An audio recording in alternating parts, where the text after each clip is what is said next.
Just about ready to load this up for tomorrow's launch. So here's the EZ-DD nose cone.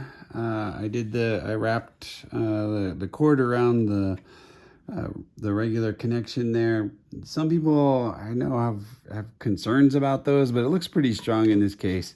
I added a chute protector just to be able to protect the chute, and I just usually put a loop in the cord and zip tie those on so I can move them from rocket to rocket. And you want to make sure they don't reef up on your chute.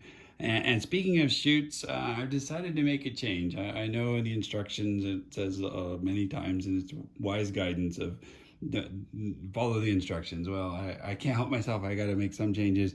One of the things I decided to do was swap the chutes. Tomorrow I plan to fly a scrap heap as well. And the chute's pretty big for it. It's a much lighter rocket, and so I have an Apogee 36-inch chute that I'm going to put on my EZ-DD. One of the other key things is we fly at Pueblo, so it's pretty high. So the chute will go on. I put a quick link on that. I had a ball bearing swivel on it already. It feeds through the payload tube, then to the AV bay.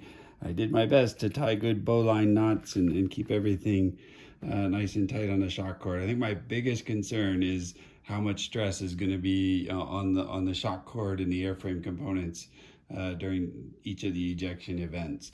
And then finally, goes through the AV bay, I get another bowline, and then into the booster. I mounted the rail buttons with just a slightly longer screw. I'm gonna fly it on a G80T 18A.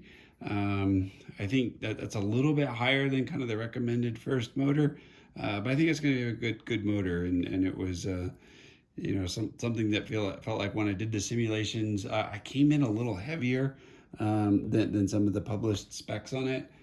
Maybe because I treated some of the wood and other things, but I feel like that's going to be it. One of the things that I discussed earlier that I wanted to give an update on was the shock cord mount. At this point, I do regret putting the 8.32 T nut into the body, and I want to explain why I did that real quick. This is glow stick.